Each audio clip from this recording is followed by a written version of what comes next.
días. Vamos a hablar de historia de las mentalidades. Hoy es la primera sesión, por lo tanto se trata de una lección de tipo metodológico e historiográfico. Lo primero que hay que decir es que el concepto de mentalidad como tal es de origen antropológico, utilizado también por los psicólogos, etc. En ambos casos de origen francés. Por eso se explica en buena medida que la historiografía haya importado de otras disciplinas ese concepto justamente en Francia, en un momento en que la historiografía francesa pues iniciaba un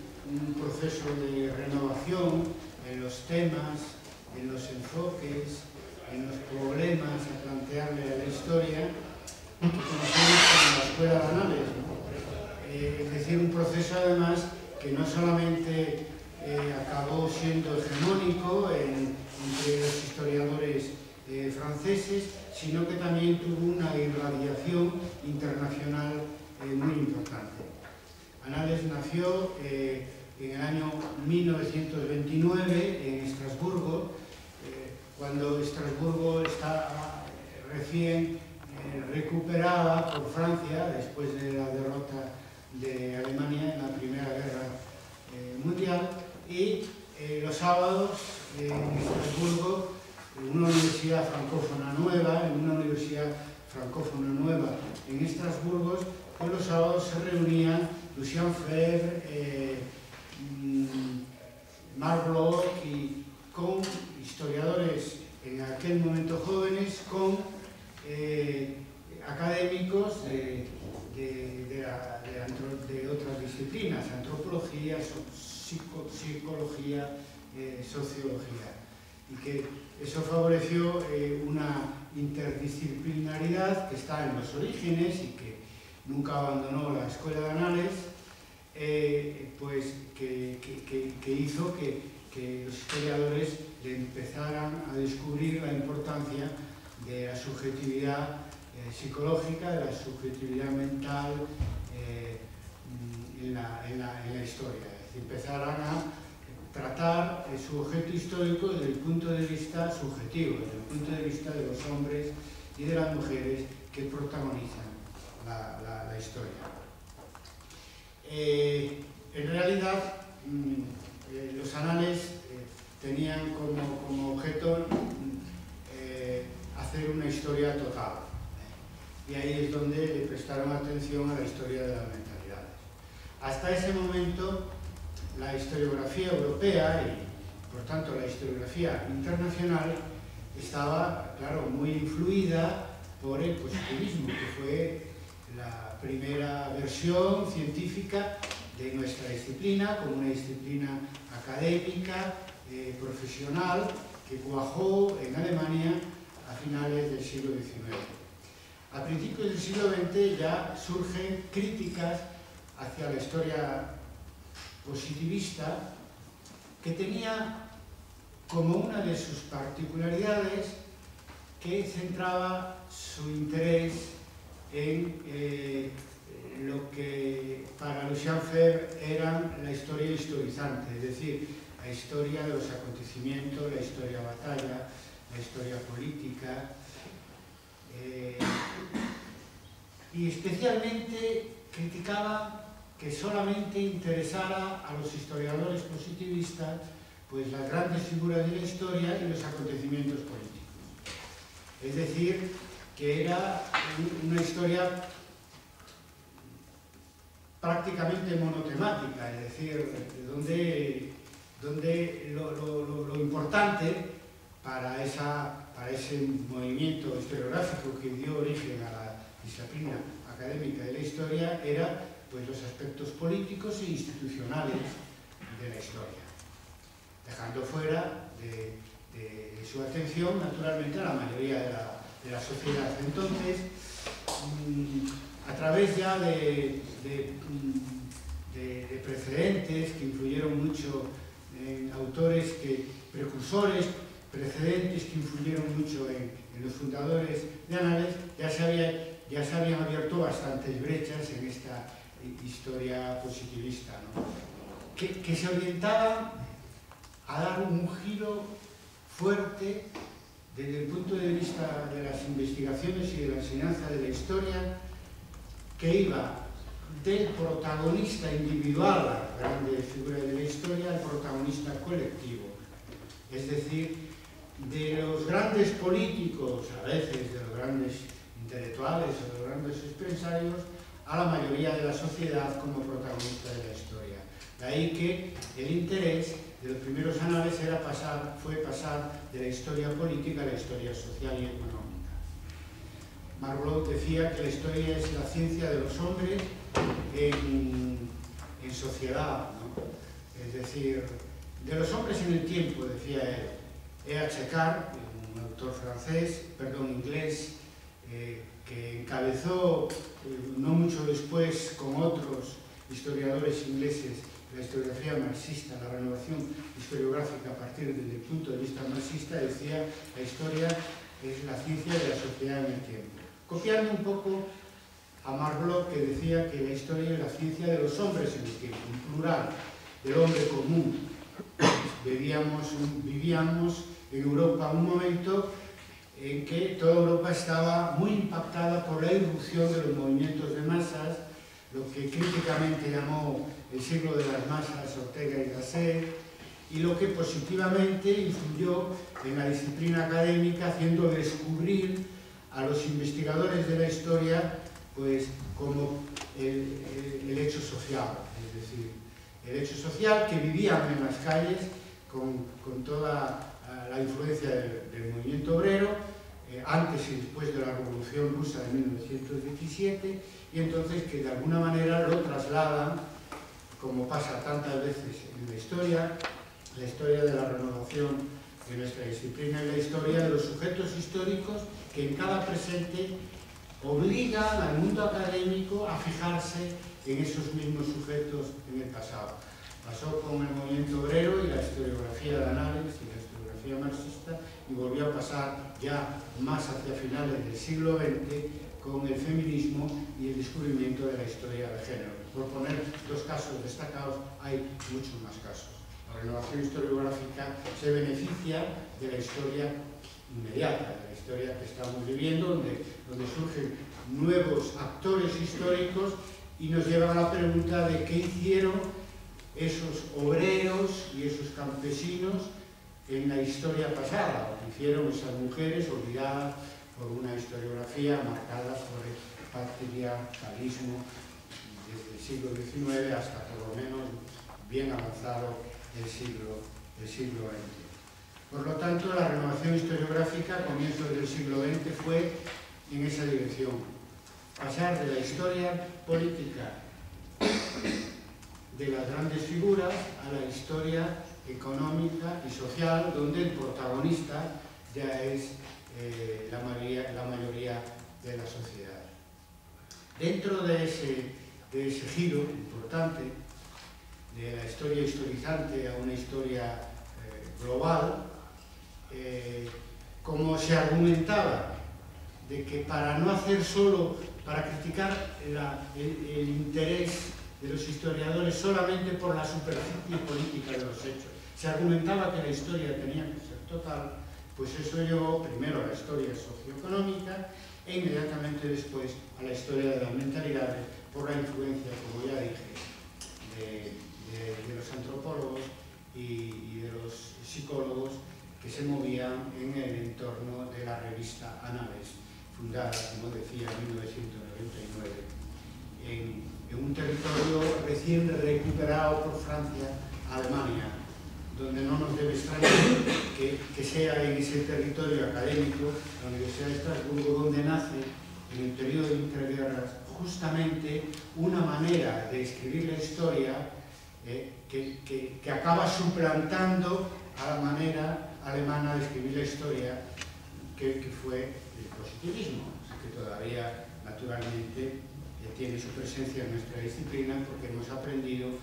que los paradigmas se suceden, pero del paradigma viejo siempre quedan aspectos que se reconocen importantes para la disciplina,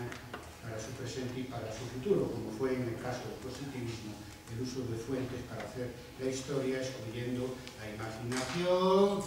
en un sentido literario, es decir, la ficción. Sabemos todos que nuestra disciplina nace de la literatura, ¿no? Es decir, los primeros historiadores, remontándonos para atrás en el siglo XIX, eran también escritores de ficción, y fue el positivismo que consiguió esa división, esa separación que es importante, que seguramente se exageró, pero en su primer momento es importante, entre la historia de ficción y la historia hecha con documentos. Esa historia hecha con documentos acabó siendo una historia solamente de una élite, solamente una historia política e institucional, y recibe enmienda e impugnación por parte de esos jóvenes historiadores franceses que tuvieron la oportunidad de generar un nuevo movimiento historiográfico en un momento en el que Francia empezó a sustituir a Alemania en la Europa del siglo XX como foco de innovación cultural, cosa que no se dio de una manera definitiva y clara hasta después de la Segunda Guerra Mundial, pero la Escuela de Anales nace, decía, después de la Primera Guerra Mundial, y con unas pretensiones de hacer una historia de conjunto global, sin negar que no fuera de interés el estudio de las grandes figuras y de la política, pero pensaba, por influencia del marxismo, que el centro al que hay que dirigir el esfuerzo para conseguir una explicación científica de la historia es la economía y la sociedad. Y entonces, en ese sentido, lo que pasó después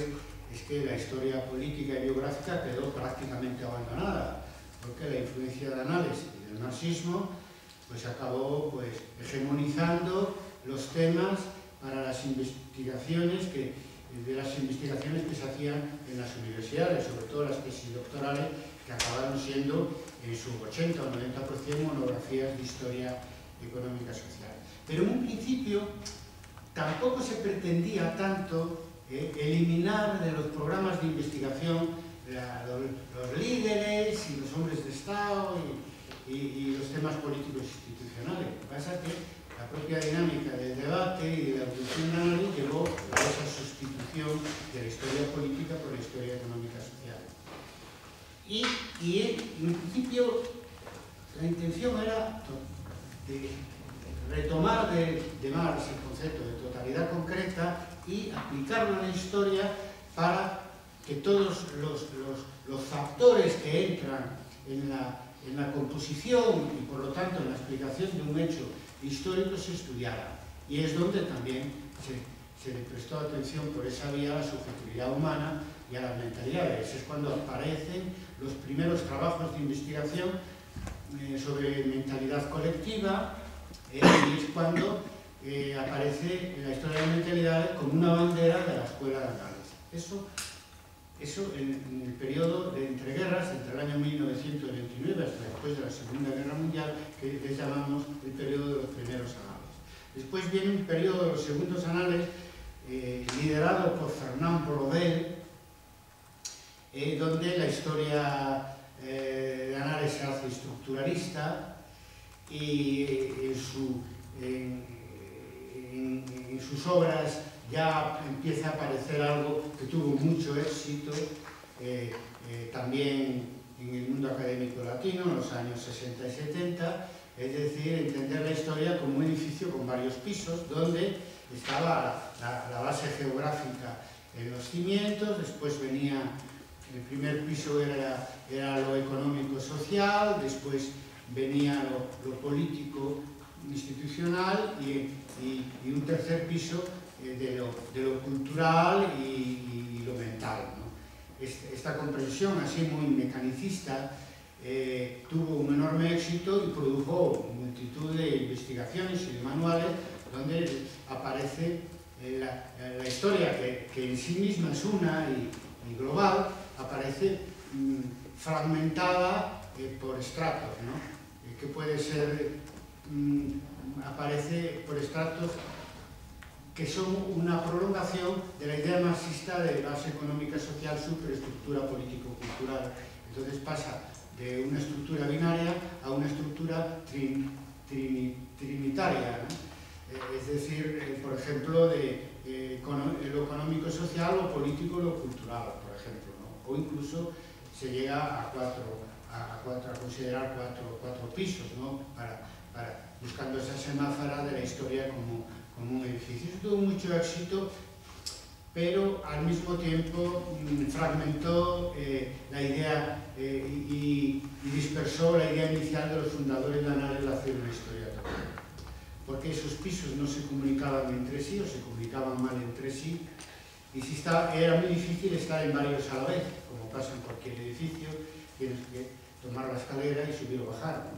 Y en ese sentido acabó todo el mundo, cada uno viviendo en uno de los pisos, ¿no?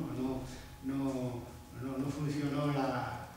interfaz entre lo económico y social y lo político, entre ambos, y lo cultural y lo mental. Y lo primero que pasó fue, durante los segundos análisis brodelianos, que prácticamente desaparece la historia de las mentalidades. Es decir, que por ejemplo en la obra de Brodel, El Mediterráneo y la política exterior de Felipe II, Fernán Brodel era un hispanista, pues ahí ya aparecen como muy separados, un apartado de vida cotidiana que realmente era más antropología que historia de las mentalidades, el sistema económico-social, que era lo esencial, y después un apartado de acontecimientos tradicional, ¿no? De tipo político e institucional, muy centrado en los acontecimientos históricos. Y ahí ya las mentalidades prácticamente ya no están, salvo que lo consideremos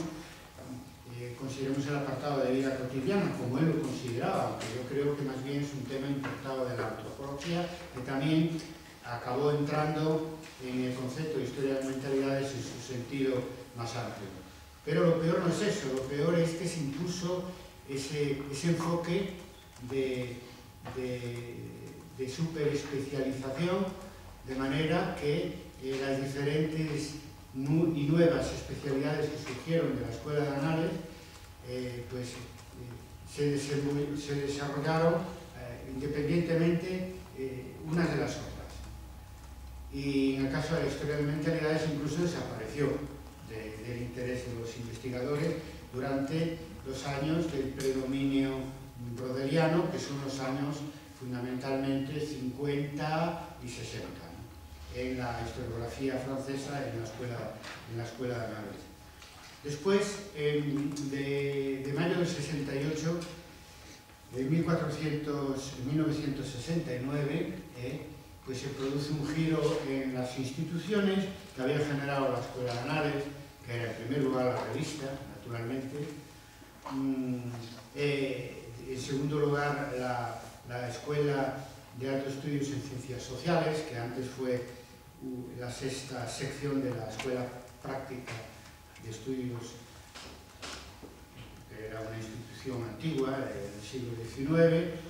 y entonces en estas dos instituciones, es decir, la revista, la Escuela de Altos Estudios, incluso en la Maison des Sciences de l'Homme, es decir, en la casa del hombre, de Ciencias del Hombre, que es donde se acaba refugiando Brodel, después de haber sido sustituido, decía en 1969, de la Revuelta de Malvinas, en 1969 acaba siendo sustituido por una troika, después de una asamblea, en fin, muy propia de la época en el Collège de France, de los investigadores de la Escuela de Altos Estudios, acaba siendo sustituido por Jacques Le Goff, por historia medieval, Emmanuel Leroy-Ladurie por historia moderna y yo creo que Marc Ferraud por historia contemporánea, ¿verdad? Yo pienso que el que finalmente se transformó en la referencia de los terceros anales fue Jacques Le Goff, y no lo digo solo por mi amistad personal con él, sino creo que en eso soy objetivo, y justamente Le Goff con Georges Duby, que no estaba ni en la revista Anales ni en la Escuela de Altos Estudios, sino en el Collège de France, pero pues jugó también un papel muy importante, pues ambos, Duby y Le Goff, hicieron de la escuela de la historia de las mentalidades el eje de la Escuela de Anales en los años 70 y en los años 70. De hecho, el artículo en el que Le Goff, recién elegido con Leroy-Ladurie, con Marc Ferraud, como parte de la troika que dirigía el movimiento de los anales, pues él publica un artículo en 1973 en una obra colectiva, Faire l'histoire, hacer la historia, donde de 3 volúmenes, uno sobre los nuevos problemas, otro sobre los nuevos temas, y los nuevos métodos de la historia. No, literalmente eran nuevos problemas, nuevos enfoques, nuevos temas de la historia. Él, que fue el director o el codirector de la obra colectiva de los terceros anales, él publica un artículo que es La historia de las mentalidades, una historia ambigua. No, lo digo mejor. Al hablar de memoria, las mentalidades, una historia ambigua. Creo que es así. Y entonces, con mucha precaución, porque claro, hasta ese momento, el cambio de la vieja a la nueva historia se había reducido a sustituir la historia política por la historia económica y social. Entonces, tentando suerte, él plantea volver a la historia de las mentalidades de los fundadores de los anales, 40 años antes, Locke y Febvre, y se plantea un poco el hacer de la historia de las mentalidades la novedad que aportaría los terceros anales, que fueron desde 1969 a 1989. Y lo consigue. Hasta tal punto que a finales de esa década ya otro autor, seguidor de los anales, decía que se podía considerar ganada la batalla de trasladar el interés de los historiadores influidos por anales de lo económico y social a las mentalidades. Esto lo decía Michel Vauvel. Michel Vauvel es un historiador marxista de esa generación, francés, que también hizo historia de las mentalidades. En general, la historiografía marxista francesa de esos años estaba integrada, era, digamos, la ala izquierda, encabezada por Pierre Vilar, era el ala izquierda de la Escuela de Anales. Y Vauvel, en 1979, consideraba ganada ya esa batalla de las mentalidades. Esa batalla de hacer una historia que está en los orígenes de Anales, de hacer una historia más humana, y no se puede hacer una historia más humana si no se contempla el punto de vista subjetivo de los propios actores históricos. Es la manera más humana de acercarse al protagonista histórico, al protagonista social de la historia, al protagonista humano de la historia. Ayudó mucho entre 1973 y 1979, ayudó mucho al éxito de la historia de las mentalidades en Francia y por extensión países más influidos por esta renovación historiográfica del siglo XX, ¿no? Ayudó mucho el éxito de un libro que es el resultado de una investigación del otro miembro de la dirección de los anales en aquellos años, que es Emmanuel Leroy-Ladurie. La obra se llama Montaigu, una aldea occitana. Es un estudio, a pesar de que Leroy-Ladurie era, en fin, era modernista. Los franceses en eso no son tan corporativos como en España. Entonces, bueno, como algunos sectores del mundo académico en España, ¿no? Y entonces, pues él, aun siendo modernista, pues hizo una investigación sobre el siglo XIII, porque simplemente tenía una fuente que lo permitía, que es una fuente inquisitorial. La Inquisición en Francia es medieval, a diferencia de España, que es un fenómeno moderno. En España se inicia la Inquisición, bueno, en Cataluña y en algún lugar, pues en los años 70 del siglo XV, pero está ya en Francia muy activa en el siglo XIII. Entonces, la persecución inquisitorial de una herejía cátara en la aldea de Montaigu le permite a él los interrogatorios, que realmente es un trabajo hecho, aunque él no lo supiera, como fuente oral, ¿no? Porque muchas son, igual que la investigación que hice yo sobre los irmandiños a través del pleito de la Fonseca, pero todavía no se había dicho la evidencia esta, que estábamos haciendo, que se pueda hacer historia oral para cualquier periodo histórico, ¿verdad? A mí me costó y aún me cuesta trabajo defender este punto de vista, porque se tiene la idea de que la historia oral pues solamente se puede hacer con testigos vivos. Pues si los testigos muertos dejaron sus declaraciones ahí transcritas, pues también podemos hacer historia oral con periodos anteriores a la época contemporánea, en este caso el periodo medieval. Por lo tanto, Leroy-Ladurie habló prosa pensando, como decía, hacía poesía pensando que era prosa. Y él igual pensó que hacía historia con fuentes escritas, una historia muy bonita de fuentes orales sobre qué pensaban, sentían, imaginaban en realidad los herejes cátaros, ¿verdad? De base, los herejes cátaros de base. Y es una historia muy interesante que tuvo un enorme éxito porque rompía el tipo de historia estructuralista, económico-social de la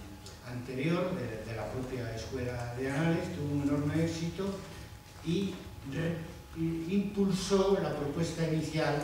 de Sacrego de hacer emigrar los objetos de los historiadores de lo económico y social a lo mental, Bueno, esto hay que entenderlo también al mismo tiempo en el contexto histórico que sigue a mayo del 68. Los terceros anales son un fruto de la revuelta de los jóvenes, que se transformó en una revuelta popular, y en varios países de todos los continentes, en el año 68, y en los dos lados, en el bloque occidental, también en el bloque oriental, y desde el Japón a México, pasando por el movimiento contracultural en Estados Unidos y los movimientos de renovación en el socialismo llamado real. Por lo tanto, fue un hecho histórico de una gran importancia, especialmente, y que tuvo una incidencia grande en la universidad, no solo en su propio funcionamiento, por las huelgas y tal, sino que también tuvo una gran incidencia en la universidad porque en este caso influyó de una manera clara en la evolución de las disciplinas que tienen más que ver con la historia inmediata desde el punto de vista de que se trata de ciencias humanas, o como dicen los franceses, o de ciencias sociales y humanidades,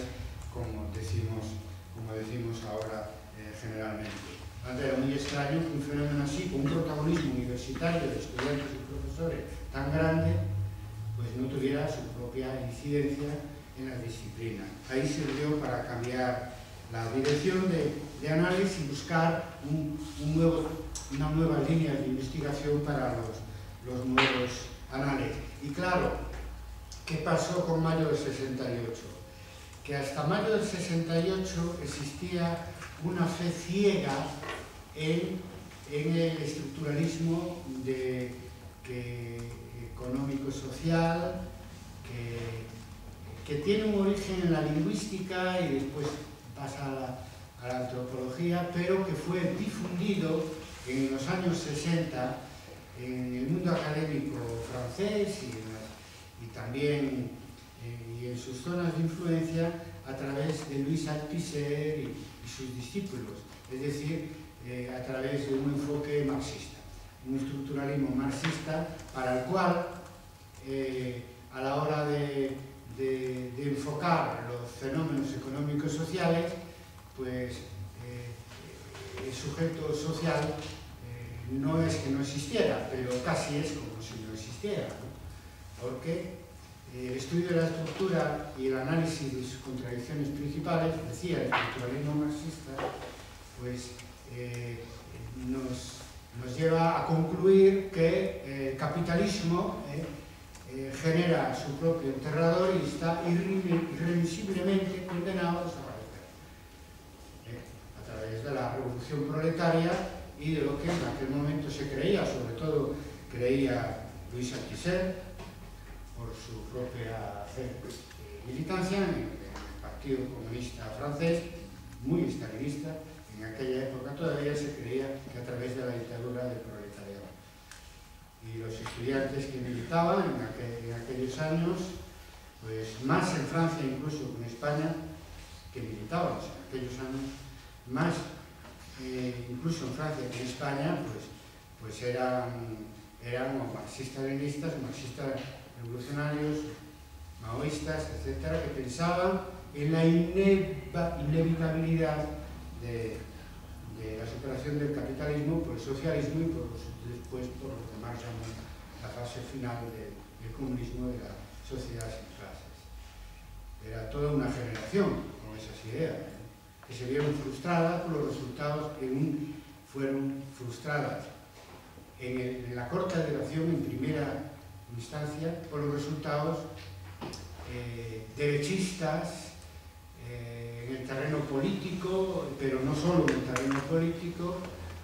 de mayo del 68, por la reacción que generó mayo del 68, sobre todo en términos políticos en Francia, ¿no? Eso produjo una enorme frustración y una revisión de los planteamientos teóricos que regían la acción histórica en aquel momento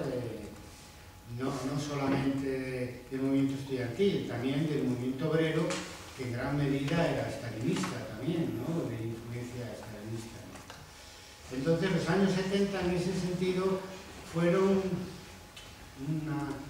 crearon un ambiente postestructuralista donde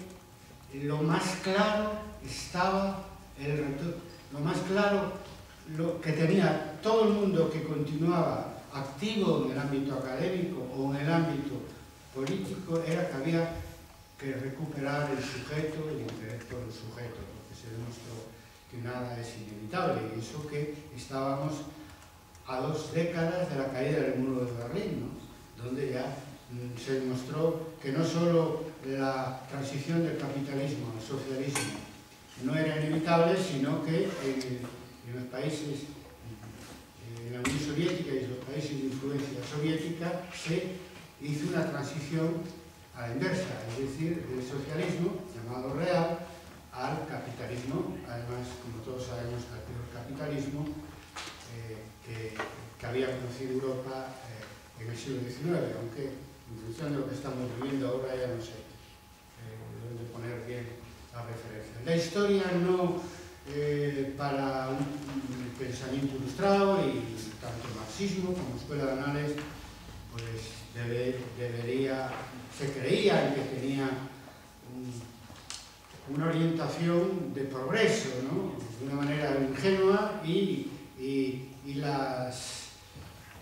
donde lo inevitable era ir de peor a mejor, y eso daba una gran confianza y una gran seguridad desde el punto de vista filosófico, desde el punto de vista historiográfico, desde el punto de vista sociológico, a los protagonistas históricos, donde la universidad era un elemento central a partir de los años 60 y 70. Y pues se demostró que no, que la historia no avanza de manera ingenua en una línea progresista, sino que incluso puede sufrir marchas atrás muy dolorosas, ¿no? Muy dolorosas, que no es la resaca que siguió naturalmente al Mayo francés. Eso duró relativamente poco, fue relativamente superficial y no se tardó mucho en reconocer la importancia universal del Mayo del 68, desde el punto de vista político, cultural, historiográfico, de lo que queráis. Pero nosotros sabemos que la derrota mayor, claro, para todo este movimiento viene a finales del siglo XX, con la caída del muro de Berlín, incluso para los que no creían en que fuera realmente, o para los que no creíamos que fuera realmente socialismo lo que existía en la Unión Soviética. En ese periodo de reflujo de los años 70 vuelve el interés por el sujeto, tanto por el sujeto social como por el sujeto mental. Y es ahí donde los anales, lanzando en eso que se llamó la Nouvelle Histoire, por la tercera los anales aparecieron por alguna de sus publicaciones con el título de La Nueva Historia, ¿no? Pues entonces, que yo lo uso ese término en un sentido más amplio, pero él lo aplicaba a los terceros anales, identificando la Nouvelle Histoire con la historia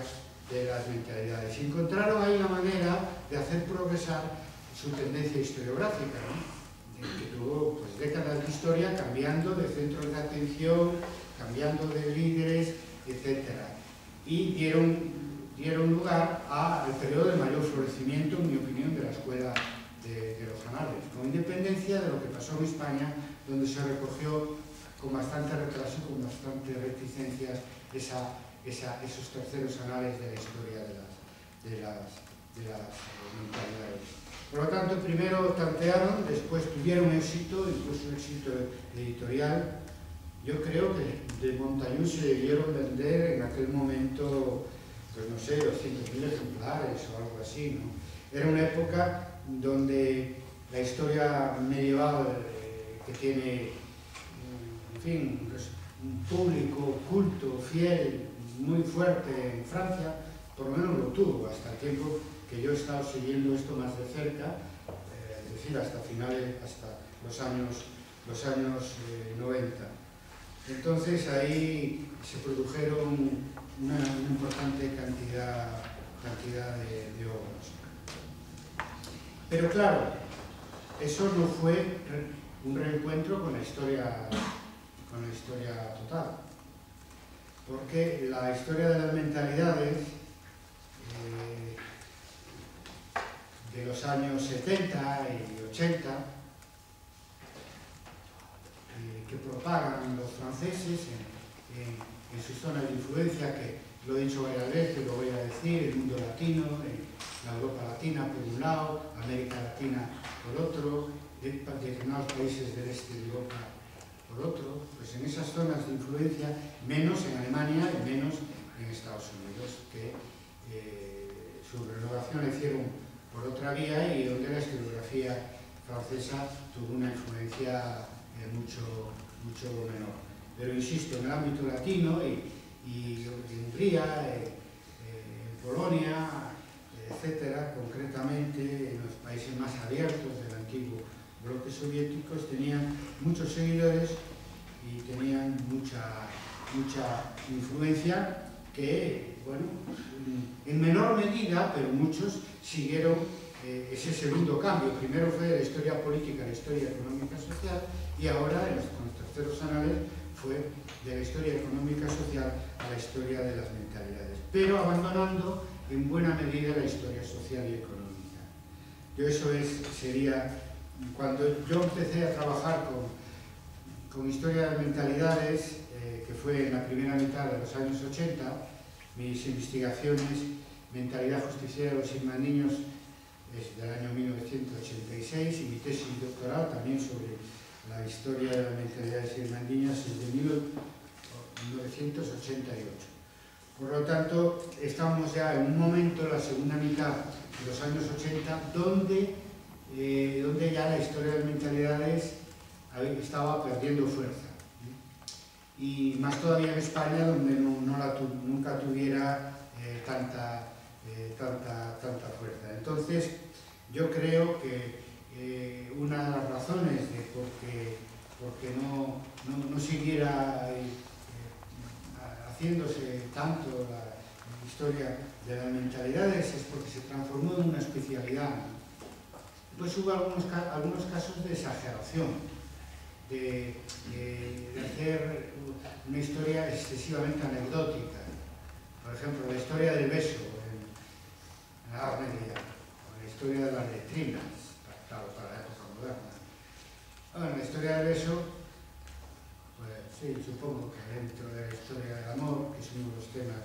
que desarrollaron la historia de las mentalidades, pero hombre, por lo menos que fuera la historia del beso como un ritual del juramento vasallático, ¿no?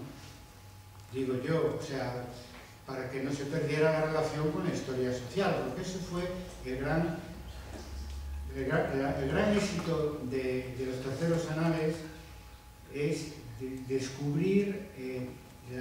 todo ese continente que es la subjetividad humana y su papel en la historia. El gran fracaso es separarlo de la historia más objetiva, de la historia económica social.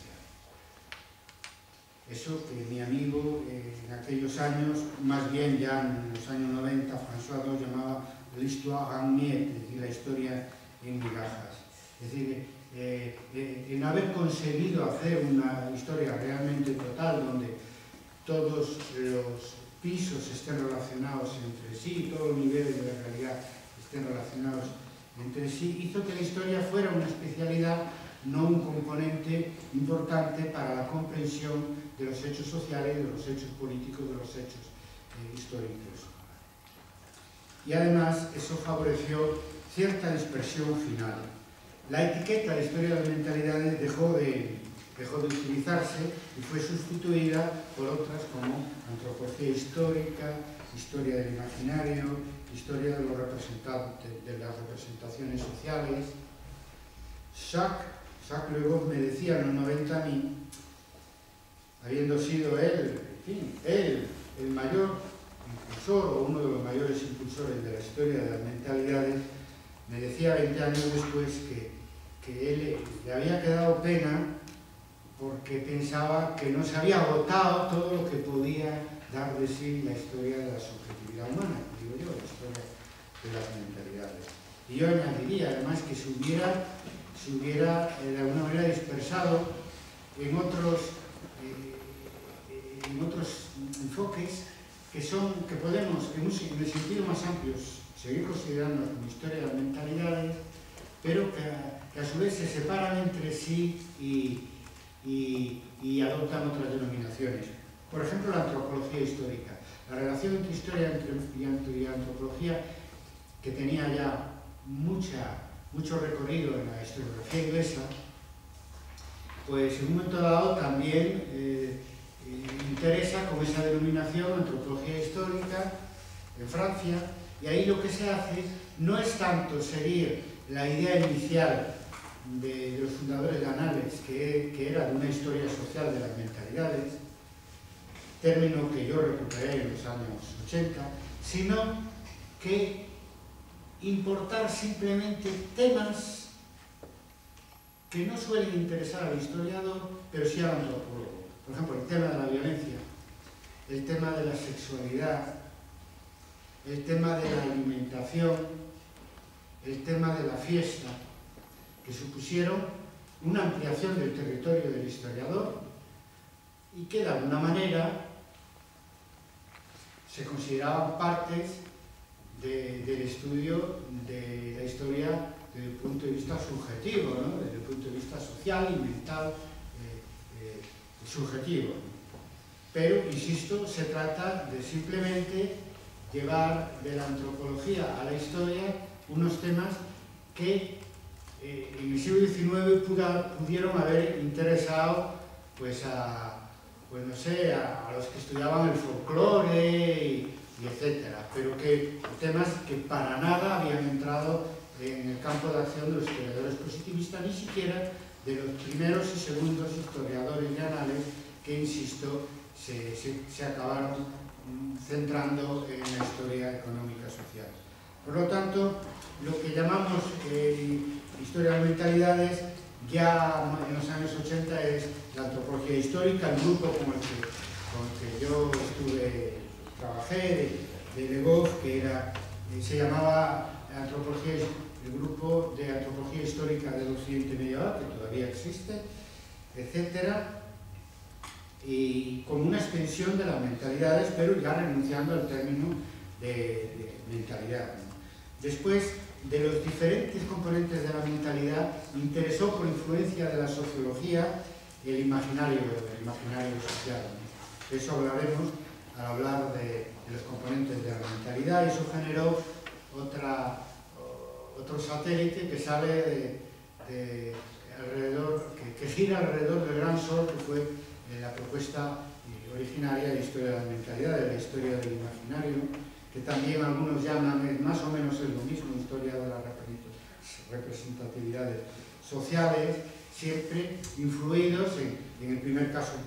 por la antropología, en el segundo caso por la sociología, y abandonando, en eso coincido con lo que decía Edo, lo que era la propuesta más estrictamente historiográfica, que fue la propuesta de historia de la mentalidad. De todas maneras, a mí cuando me preguntan o cuando trato el tema de las temáticas de historia de las mentalidades, naturalmente incluyo la historia del imaginario, de las representaciones sociales, la antropología histórica. Podríamos también incluir la idea de la cultura, el estudio de la cultura popular, que eso lo llevó Chartier, que participó de alguna manera en los terceros anales. Él trabajó sobre los temas de estudio de lectura y de la cultura sabia, de los franceses. Y entonces claro, y otros animaron a estudiar los libros, la lectura y la cultura, no solamente desde el punto de vista elitista, sino desde el punto de vista también del lector, de su propio público, y a prestar atención a todo lo que produce la cultura popular. O sea, la historia de las mentalidades fue como un Big Bang en ese sentido, y generó toda una serie de satélites, aunque es una estrella que en sí misma pronto agotó su impulso inicial, como ya decíamos, y cada vez, naturalmente, conforme se fue fraccionando y se fue separando cada vez más de una historia social que, a pesar de todo, nunca abandonó su idea de globalidad. Hay que, incluso dice, cuando nosotros desde Historia del Arte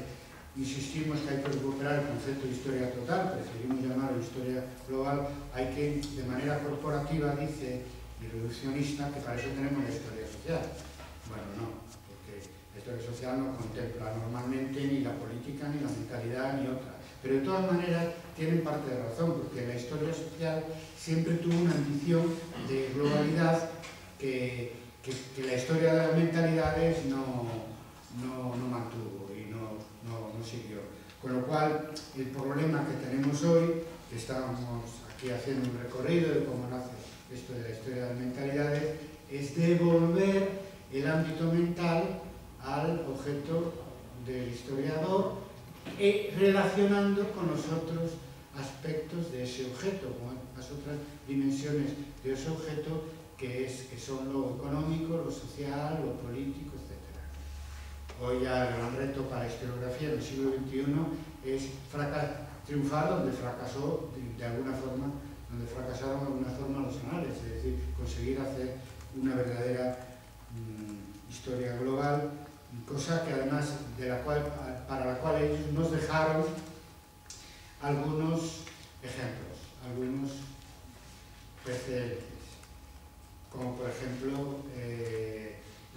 sociedad medieval, la sociedad feudal, el libro La sociedad feudal de Marlowe, o el libro La civilización del occidente medieval de Jacques Le Goff, donde todavía, sobre todo en el de Bloch, que se corresponde con los comienzos de los anales, donde se intenta al mismo tiempo estudiar de la sociedad feudal tanto la parte institucional